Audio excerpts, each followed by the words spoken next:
In the Star Wars prequel trilogy, we see Count Dooku, we see the Separatist Council, and we see the droid armies. But while there's talk of Republic corruption and corporate greed, the 7-hour runtime wasn't really enough to dive too much into exactly what all of that meant. Who exactly is in the CIS? What was its government structured like? And what were the goals of its various members? We know about the Sith's manipulation of both the Republic and the CIS, but there were a wide variety of groups within both sides, and they each had a series of aligned or competing interests with deeper roots in galactic history. One of the most common questions which arises out of all this is why the CIS couldn't just secede. But the short answer there is that actually they could, and they often just did. The longer answer is that it's complicated. We'll get to the deeper historical roots of the Separatist crises and the divisions of the Clone Wars, but the CIS as an organization formed in 24 BBY, 2 years before the Battle of Geonosis kicked off the Clone Wars. That year, Count Dooku went to Raxus Prime in the Tion hegemony, where he delivered what would be known as the Raxus Address, described by the Essential Guide to Warfare as, quote, a fiery speech blasting the Senate and the Jedi for allowing the Republic's ideals and morals to decline, end quote. This set off a wave of secessions, around 6,000 worlds according to the novel Labyrinth of Evil. So this puts us 2 years before the treaty we see being negotiated in Episode 2 between the members of the future Separatist Council, but we do know many of those groups were involved with Dooku and the CIS in different ways leading up to that, and a lot of the arguments which would be put forward for secession and for joining the CIS had been originated by those groups. At this early pre-war point, while the Confederacy existed in name and many sectors had left the Republic to join it, it was hardly the government or galactic power it would quickly become over the 2 years which followed. It was largely still just an association of those different worlds and sectors. Despite having been freely able to leave, the Republic never recognized the CIS itself as a legitimate government, and the process of secession, while clearer than it often can be in the real world, still reflects some of the common real-world questions around secession. With federal systems, which we spoke about in relation to the Republic at length in my breakdown of the Galactic Senate and representation within it, seceding isn't something governments really want their member parties to do, so the question of what exactly illegal secession looks like isn't always clear at the best of times. We can't read the Republic's constitution, but even with the constitutions we can read, what secession takes often isn't covered. The American Constitution doesn't address secession, and the Supreme Court's arguments surrounding the Confederacy's secession being illegal in the American Civil War sometimes emphasize the, quote, indestructible Union. The Canadian Constitution similarly doesn't offer a process for leaving Confederation for a province, but legal discussions about how it would work have been somewhat less intractable on the possibility than in the States. While Canada isn't in space except in the strictest, most boring sense that Earth is, I'm bringing this up because I think it does help to show some of the complexities at play when discussing how messy things were about to get with the Republic and the CIS. In 1980 and 1995, the Canadian province of Quebec held 2 different referendums on sovereignty, failing to gain a majority each time in favor of leaving. But even those referendum questions and the campaigning leading up to them often left open the interpretation that some linkages with Canada would remain, called sovereignty association, especially in 1980. Throughout the 80s and 90s, issues like this fueled discussion on whether Quebec could decide to leave on its own, and how that choice could be made. How clear does the question need to be? What kind of vote is required to do it? Even if a referendum were to have majority support for leaving, would that be enough to initiate some sort of process to leave? And then who would be able to actually negotiate a province leaving? Without getting too into the weeds here, some of the relevant questions around the referendums and secession included whether this would be in the purview of elected representatives or the popular vote, and the extent to which power was held by each. If the elected representatives could make some of those decisions, then you end up with a very relevant question to Star Wars. Could the provincial legislature claim to speak for the province to a greater degree than the representatives within the federal government, which included the Quebecois Prime Ministers Pierre Trudeau and Jean Chrétien during the 1980 and 1995 referendums respectively? You can imagine a situation where secession of a planet gets murky within the Republic if it's a choice of the representatives, where the planetary government feels one way, but the Senate representatives feel another. Other big questions focus on the constituent groups of the province or the planet in question. Quebec, for example, insisted its secession would involve maintaining all territorial integrity of the province. While many First Nations within Quebec, particularly the Cree, were public about opposition to this and their own right to stay associated with Canada in the event of Quebec secession. You also then have variants in the regional vote, where some form of secession was much more popular in Quebec City and much less popular in Montreal. In Star Wars, these same questions of staying within or leaving the Republic would have been playing out in 6,000 different ways in 6,000 different places, and the answer to those questions would look different in every sector, system, and even on every planet. In the early 2000s, as Clone Wars media was starting to come out alongside the prequels, there was an online HoloNet news series, along with the Insider magazine publishing news feeds within the Republic and CIS over the course of the war, and these actually give us quite a bit of a window into some of those questions. On one hand, they do help answer the question of whether seceding was legal, and a little bit of the mechanisms involved. This article, dated Space March the Space 28th in a year which corresponds to 22 BBY, the same year the Clone Wars begin, mentions the secession of the entire Sluis sector simply by having Senator Corlissy Ladar tender some articles of secession to the Republic Senate. This was only one of several examples of this happening, and the Republic seemingly didn't attempt to prevent or override these situations. There may have been people arguing against it, but it wasn't something that the institution itself would forbid. It did turn into a whole thing where loyalist systems and sectors would then make a show of professing how loyal they were and how disloyal or useless other systems were.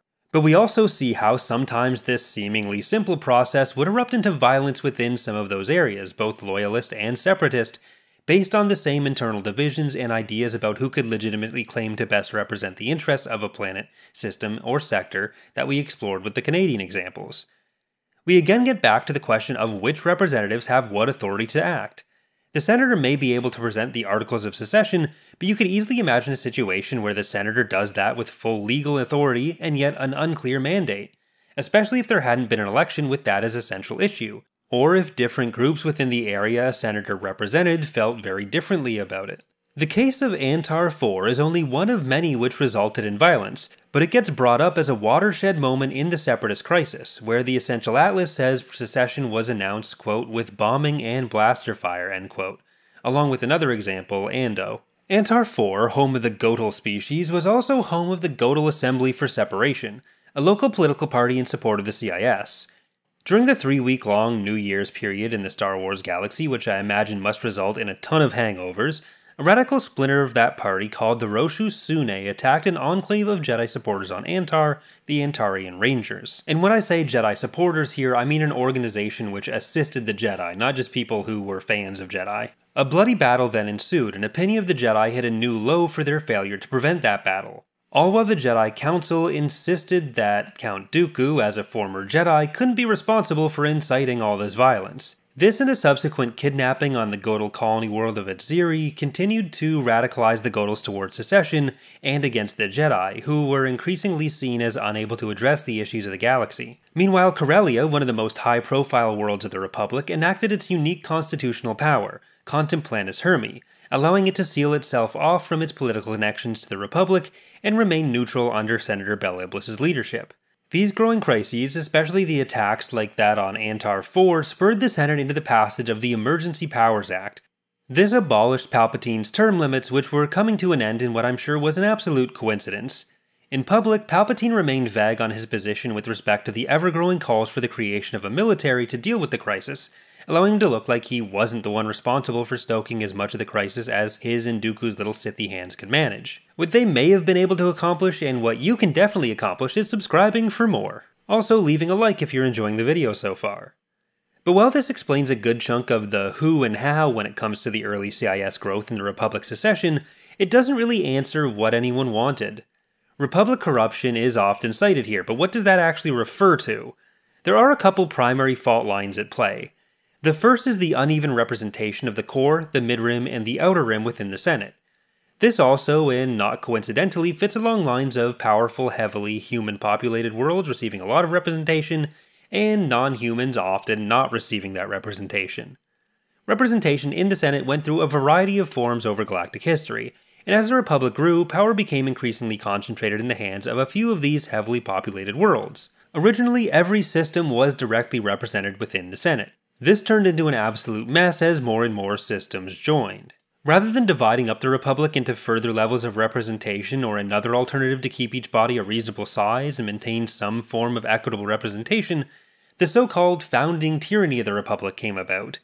Most areas were moved to being represented at the sector level, while a few historically powerful, primarily core systems, maintained direct representation, although any system could still technically address the Senate if needed.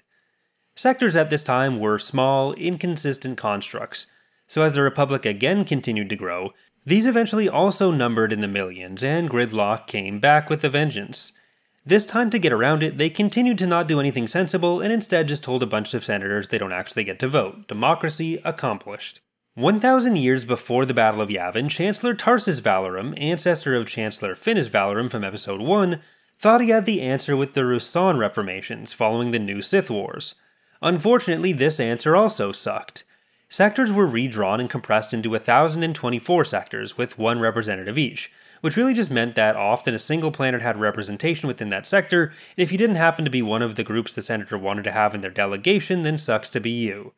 The Chomel sector, for example, would almost always be represented by a senator from Naboo, and we don't even need to look away from Naboo itself to see examples of this failing, with conflict between humans and Gungans on Naboo lasting until the time of the Phantom Menace, after which Jar Jar joined the delegation as a Gungan representative.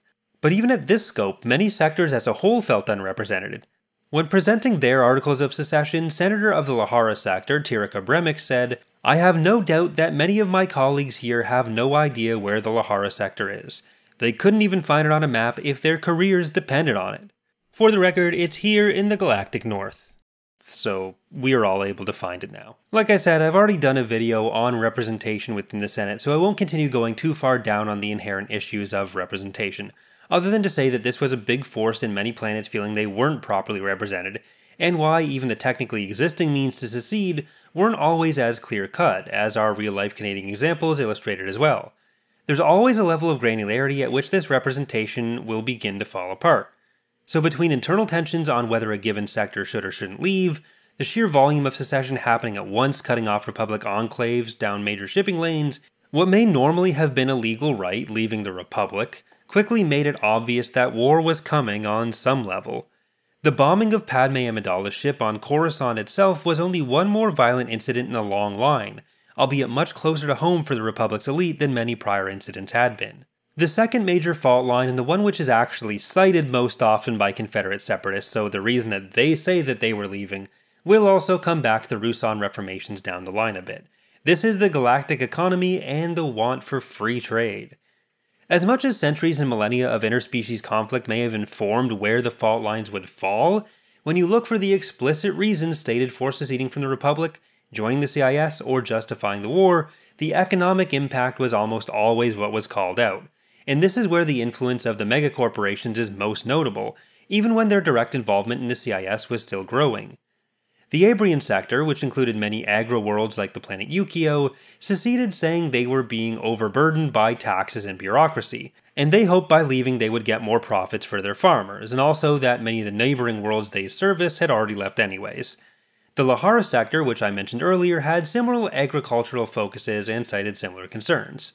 The organization of the galaxy and some of the real-world problems Outer Rim worlds like this were experiencing, related to the earlier issue of how Senate representation works, can perhaps best be explained by sociologist Immanuel Wallerstein's conception of world systems analysis and its predecessor, dependency theory, but applied on a galactic level.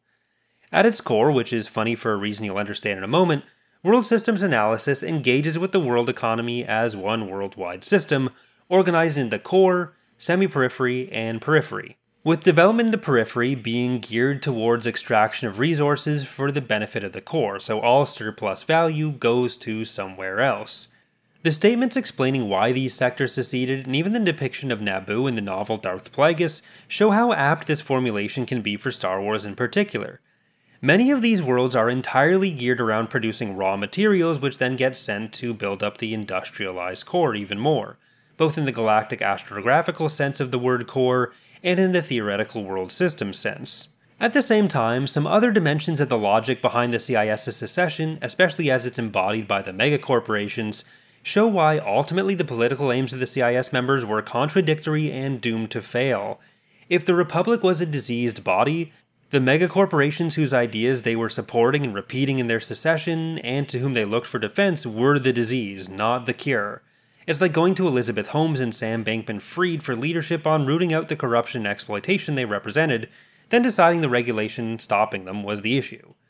While I've mentioned the megacorporations weren't directly involved in the CIS in its early days of Dooku's rabble-rousing, this is largely in an official sense. It was clear the ideological framework had been provided by these groups, and they were getting more and more involved over time. The key player in this was, of course, the Trade Federation. It had, according to the Essential Guide to Warfare, quote, began in 350 BBY as a republic-chartered organization tasked with mediating disputes between the galaxy's merchants and its shippers, end quote. It soon went from essentially a regulatory body or a tribunal to foster cooperation among other megacorporations into a megacorporation of its own, lobbying the Senate for trade and building up infrastructure to explore and exploit new frontiers of the galaxy. Soon, with the defense of the Republic having been devolved down to planetary security forces after the dissolution of the military by the Ruusan Reformation, and with those forces being next to useless in actually stopping piracy, the Trade Defense Force was formed by the Federation to handle defense on their own. This went on for a while, but after a few decades of slowed trade, the Republic took even further steps in handing the Trade Federation the ability to act with impunity. These changes came in the year 124 BBY. First, the entire Outer Rim was declared a free trade zone, abolishing local taxes and directing revenues toward the Republic only, with some mid-rim sectors joining that 6 years later. Considering the parts of the Republic granted any real power in the Senate saw most of these planets simply as places to get resources extracted from, while the taxes may have gotten easier to understand for the megacorporations, the claims that the revenues would be distributed more equitably are hard to take at face value from the Republic. The changes of 124 BBY also saw an expansion in another thing introduced by the Senate changes mentioned with the Ruusan reformations earlier, functional constituencies. Functional constituencies were different types of groups given representation directly within the Senate, which would now include guilds and other megacorporations. Now that they'd been officially added by these changes to the Senate itself, the Trade Federation wasted no time expanding its newfound Senate influence.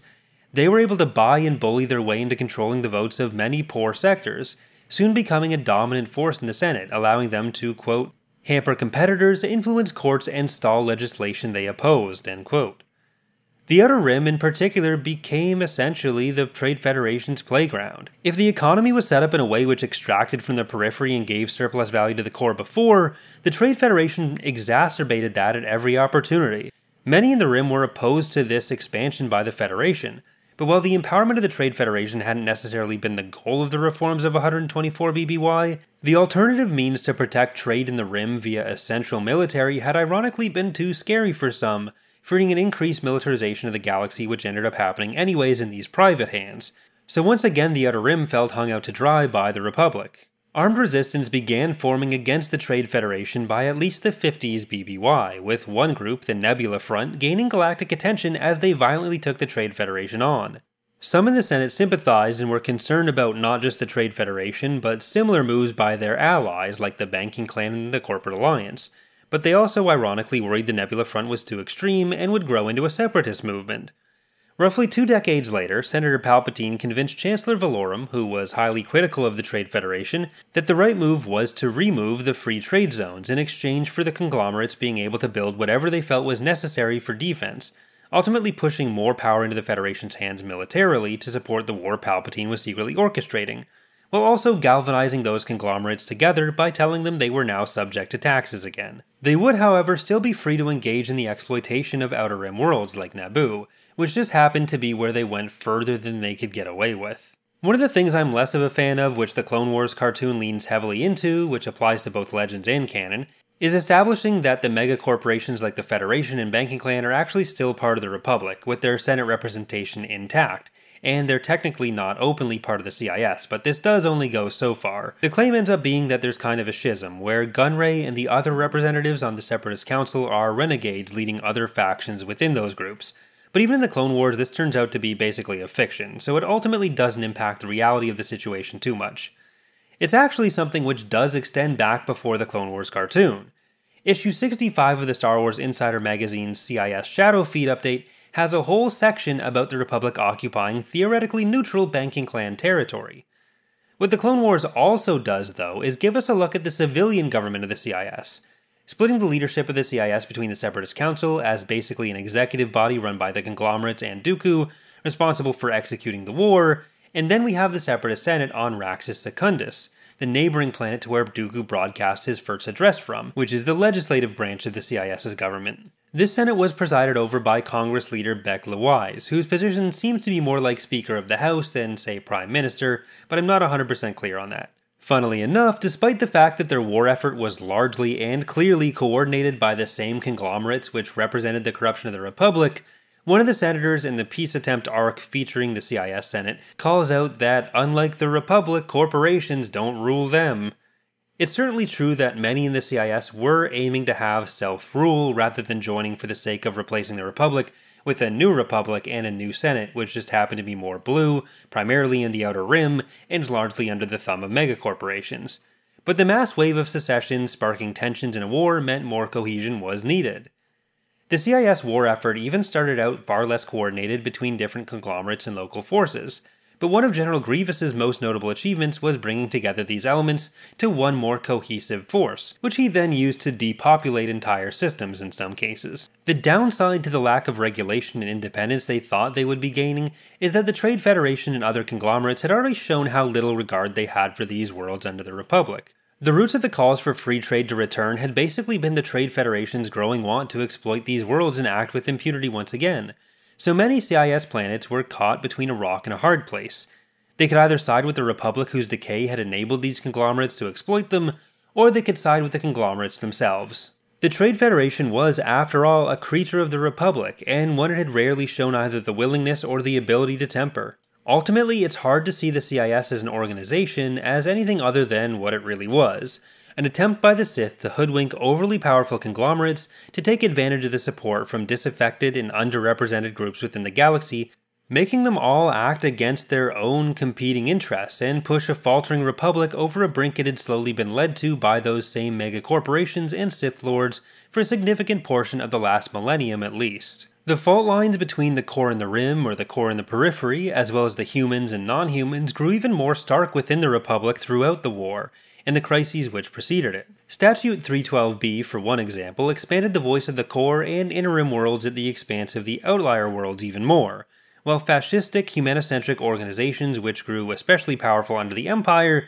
began to gain traction in response to the alien leadership and membership of the CIS. Non-humans need not apply signs showed up throughout establishments even on metropolitan Coruscant, and the Commission for the Protection of the Republic became one of the most visible political groups in the Republic, organized around supporting measures to increase executive powers, calling for the deportation of alien species from Coruscant whose homeworld supported the CIS, and extolling the virtues of Palpatine via the Hitler Youth sub-adult group.